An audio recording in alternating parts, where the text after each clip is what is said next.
Hello friends, welcome to with my mobile. আজকে সকলকে জানাই রথযাত্রার অনেক অনেক শুভেচ্ছা।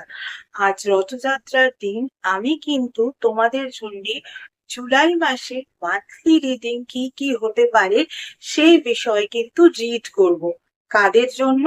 যাদের জন্ম যে কোনো মাসের 1 তারিখ থেকে শুরু করে 31 তারিখ পর্যন্ত, এবং যারা তাদের প্রপার টিওবি জানেন না তাদের জন্য আজকে কিন্তু রিডিং করব, অর্থাৎ সকলের জন্য। আজকের এই পূর্ণ তিথিতে জগন্নাথ দেব তোমাদেরকে কি কি মেসেজ দিতে চান, চলো আমরা কিন্তু দেখতে শুরু করি। এটা কিন্তু ভিডিওর third part, first and second part already uploaded. যারা যারা সেই দুটো পার্ট মিস করে গেছো তারা কিন্তু সেই দুটো পার্ট অবশ্যই দেখে নিও। ভিডিওর এই পার্টে আমরা এবার দেখে নেব যাদের জন্ম যে কোনো মাসের 9 তারিখে তাদের জন্য কি রিডিং আসছে।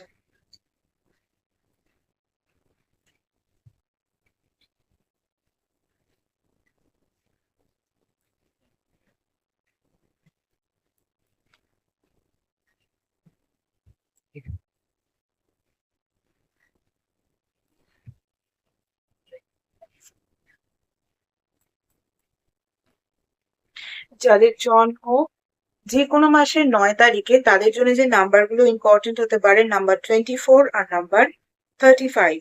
তোমাদের কিন্তু যে ফার্স্ট কার্ডটা এসছে সেটা হচ্ছে টাইম ফর আ ন্যাপের কার্ড, আর তারপরে যে কার্ডটা এসছে পার্সোনাল ট্রান্সফরমেশনের কার্ড।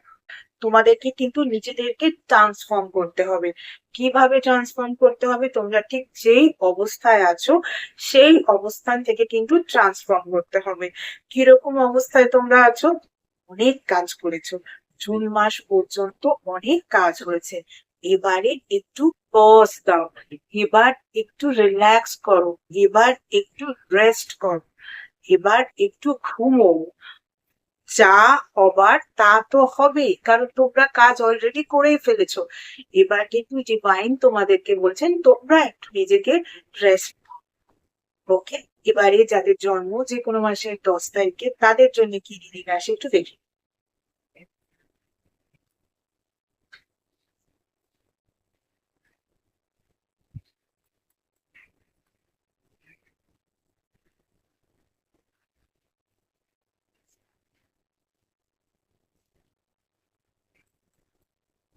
যাদের জন্ম যে কোনো মাসের 10 তারিখে তাদের জন্য যে নাম্বারগুলো ইম্পর্টেন্ট হতে পারে, নাম্বার 46 আর নাম্বার 34। দেখো তোমাদের জন্য যে ফার্স্ট কার্ডটা এসছে সেটা হচ্ছে রিজেনারেশনের কার্ড, আর তারপরে হচ্ছে ক্যাপাসিটি টু লাভ। আর বলতেই হবে না কোন বিষয়ে রিজেনারেট করার কথা বলা হয়েছে।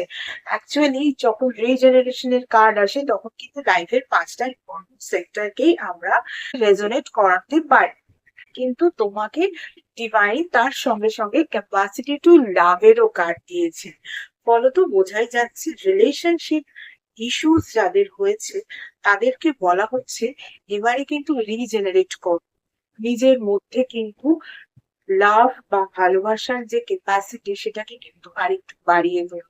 সেটা কোথাও গিয়ে কমে যাচ্ছে, যেই কারণে কিন্তু হতে পারে তোমাদের কিছুদিন আগে ব্রেকআপ টাইপের কিছু হয়ে গেছে, বা সিচুয়েশনটা ব্রেকআপের দিকে এগোচ্ছে, বা যারা অলরেডি ম্যারিড তাদের ক্ষেত্রে হয়তো সিচুয়েশনটা ডিভোর্সের দিকে এগোচ্ছে, বা তারা কিন্তু সেরকম কিছু পরিকল্পনা করছো। এই সমস্ত বিষয়গুলোকে না জাস্ট মাথা থেকে বাদ দিয়ে দাও, রিজেনারেট করার চেষ্টা করো। আর কিভাবে করবে? নিজেদের মধ্যে লাভের ক্যাপাসিটিটাকে কিন্তু একটুখানি বাড়াতে হবে। নিজেরা যতখানি ভালোবাসা অন্যের পেতে চাও তোমাকেও তো ততটাই দিতে হবে, তোমাকেও তো ততটাই ক্যাপাসিটি বাড়িয়ে তুলতে হবে অন্যকে ভালোবাসার মতো। তবেই না তুমি সেখান থেকে সেই জিনিসটা অ্যাকসেপ্ট করার মতন বিপুল পরিমাণে ভালোবাসা পাবে, তাই না? তাই একেবারে কিন্তু নিজেকে চেঞ্জ করো, করে কিন্তু ক্যাপাসিটি অফ লাভ তোমার মধ্যে যতটা ছিল সেটাকে ইনক্রিজ করো। আর নিজেদের সম্পর্ক থেকে বেরোনোর চেষ্টা একেবারেই করো না। যতবারই এই জুলাই মাসে এই কথা মাথায় আসুক না কেন, মনে রাখবে নিজের ক্যাপাসিটি অফ লাভটাকে বাড়াতে হবে, এবং তোমাকে কিন্তু সেই সম্পর্কটাকে ধরে রাখতে হবে।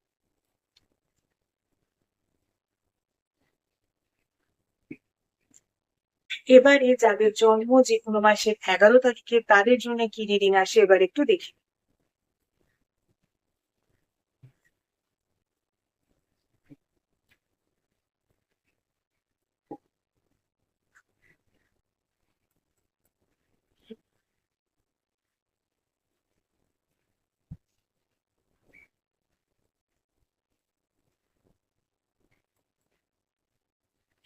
যাদের জন্ম যে কোনো মাসের 11 তারিখে তাদের জন্য যে নাম্বার গুলো ইম্পর্টেন্ট হতে পারে, নাম্বার 47 অ্যান্ড নাম্বার 47। ওয়াও, 11 যে নাম্বারটা 11, এমনিতেই তোমরা মাস্টার নাম্বার নিয়ে জন্মেছো।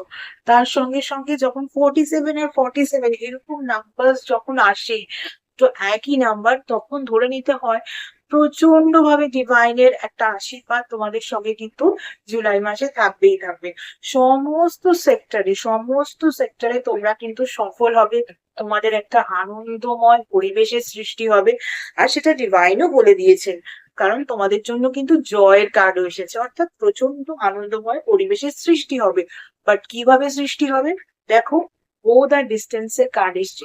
হতে পারে তুমি এমন কিছু ভাবছিলে যেটা তোমার কাছে অনেকখানি ভাবনার অতীত, বা তোমার মনে হতো যে সেটা পেতে গেলে হয়তো প্রচন্ড ভাবে খাটতে হতে পারে, বা অলরেডি হয়তো খেটেও নিয়েছো। এবারে সেই ডিস্টেন্সটা কভার আপ করে তার রেজাল্টটা তোমার কাছে আসতে চলেছে।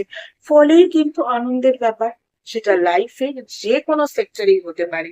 বা এমনও হতে পারে কেউ যদি রিলেশনশিপের ক্ষেত্রে এই জিনিসটাকে রেজনেট করায়, তাহলে কিন্তু বলবো এমন কেউ আছে যে অনেক দূরে রয়েছে বা কিছুটা ডিস্টেন্সে রয়েছে, সে কিন্তু ডিস্টেন্সটাকে কভার আপ করে তোমার কাছে আসছে। তাই জন্য কি তোমার মধ্যে একটা আনন্দের মতো পরিস্থিতির সৃষ্টি হচ্ছে। কেউ যদি এডুকেশন বা জব রিলেটেড কোনো রকম কিছু বিষয়ের সঙ্গে রেজোনেট করাতে চাও, তাহলে হয়তো জবের প্রমোশন হতে চলেছে, যেটা হবার কোনো রকম চান্সেস ছিল বলে তোমার মনে হতো না, কিন্তু হঠাৎ করে হয়ে গেল। এডুকেশনের ক্ষেত্রেও হয়তো দেখলে ভীষণ ভালো একটা জায়গায় তুমি চান্স পেয়ে গেলে, বা কোনো একটা এমন বিষয় যেটা তুমি শিখতে পারো বলে তোমার মনে হতো না, সেটাই শিখে ফেললে। হেলথ ওয়াইজ যদি দেখো, যে হেলথ রিলেটেড ইস্যুস এর সঙ্গে তুমি ডিল করছো, সেটা হয়তো সারতে অনেকটা সময় লাগতো, বাট সেটা হয়তো ভেরি ইজিলি খুব তাড়াতাড়ি সেরে যাচ্ছে। সো তোমাদের মধ্যে কিন্তু একটা জয়ফুল মোমেন্টের সৃষ্টি হবে এবং ভীষণ আনন্দে থাকবে তোমরা। চলো, এরপর যাদের জন্ম যে কোনো মাসের 12 তারিখে তাদের জন্য কি রিডিং আসছে দেখে নিই।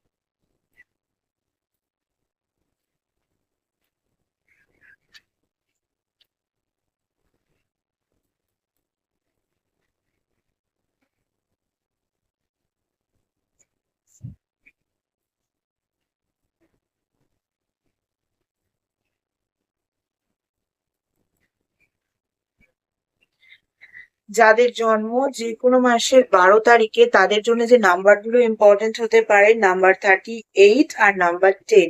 দেখো, তোমাদের জন্য যে ফার্স্ট কার্ডটা আসছে সেটা হচ্ছে আনফিনিশড সিম্ফনির কার্ড, আর তার সঙ্গে সঙ্গে নার্চারের কার্ড। অর্থাৎ কোনো একটা বিশেষ বিষয়কে তোমরা হয়তো ভেবেছিলে সেটা শেষ হয়ে গেছে, সেটাকে আর কোনো রকম ভাবেই কিন্তু কিছু করা যাবে না।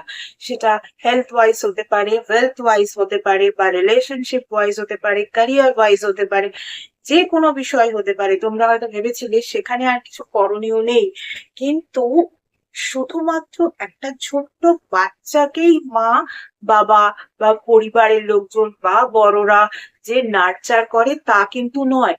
মানুষকে কিন্তু মানুষের আশা, ভাবনা, চিন্তা, তার নিজের গোলস, সেইগুলোকেও কিন্তু নার্চার করতে হয়। তোমাকেও কিন্তু ডিভাইন তাই বলছেন, তুমি কিন্তু সেই বিষয়টাকে একবার নার্চার করার চেষ্টা করো, তাহলেই বুঝতে পারবে সব শেষ হয়ে যায়নি, এখনো আনফিনিশড। তাই সেই বিষয়টার প্রয়োজন কিন্তু নার্চারের, তাই নার্চারের কার্ড। সেটা লাইফের যে কোনো সেক্টরই হতে পারে। ভিডিওর এই পার্টে কিন্তু এইটুকুই। বাকি রিডিং দেখতে হলে কিন্তু এর পরের পার্ট গুলোকে দেখতে থাকতে হবে।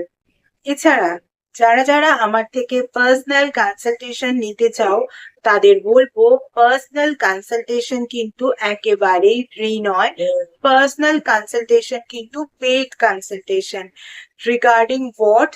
Regarding numerology, vastu, tarot reading, tarot healing, crystal healing, healing with meditation, healing with reiki, healing with law of attraction, healing with symbolism, তার সঙ্গে সঙ্গে অ্যাস্ট্রোলজি, সনাতন ধর্মীয় পদ্ধতিতে স্পেল কাস্টিং এবং এমন কিছু স্পেশাল রেমেডিস যেগুলো তোমাদের ওভারঅল ডিটেলস চেক করার পরেই দেওয়া যায়, এভাবে জেনারেলি দেওয়া যায় না, ইত্যাদি বিষয়ে কনসালটেশন নিতে হলে কিন্তু স্ক্রিনে যে ইমেল আইডিটা দেখতে পাচ্ছ সেই ইমেল আইডিতে মেল করো তোমাদের অ্যাপয়েন্টমেন্ট বুক করার জন্য। তোমাদের অ্যাপয়েন্টমেন্ট একবার বুক করা হয়ে গেলে তখন কিন্তু তোমাদের টাইম স্লট প্রোভাইড করে দেওয়া হবে, আর তখনই তোমাদের কল নাম্বারও প্রোভাইড করে দেওয়া হবে। যে টাইম স্লট ওয়াইজ সেই নাম্বারে কিন্তু তোমাদের কল করে নিতে হবে। গত 1 বছর ধরে তোমরা যেভাবে আমার ফেসবুক পেজটাকে লাইক, ফলো, শেয়ার করেছো, আমার পেজে তোমাদের বন্ধুদেরকে ইনভাইট করে নিয়েছো, তাদের বন্ধুদেরকেও ইনভাইট করে নিতে বলেছো, ঠিক একই রকম ভাবে আমার ইউটিউব চ্যানেলটাকেও কিন্তু সাবস্ক্রাইব করতে হবে। পাশে থাকা বেল আইকনটাকে ক্লিক করতে হবে, আর তোমাদের বন্ধুদেরও বলতে হবে তারাও যেন আমার ইউটিউব চ্যানেলটাকে সাবস্ক্রাইব করে নেয়। ভিডিওর এই পার্টে কিন্তু এইটুকুই। এর পরের রিডিং গুলো দেখতে হলে কিন্তু দেখতে থাকতে হবে। আজকের মতো tata. Thank you so much.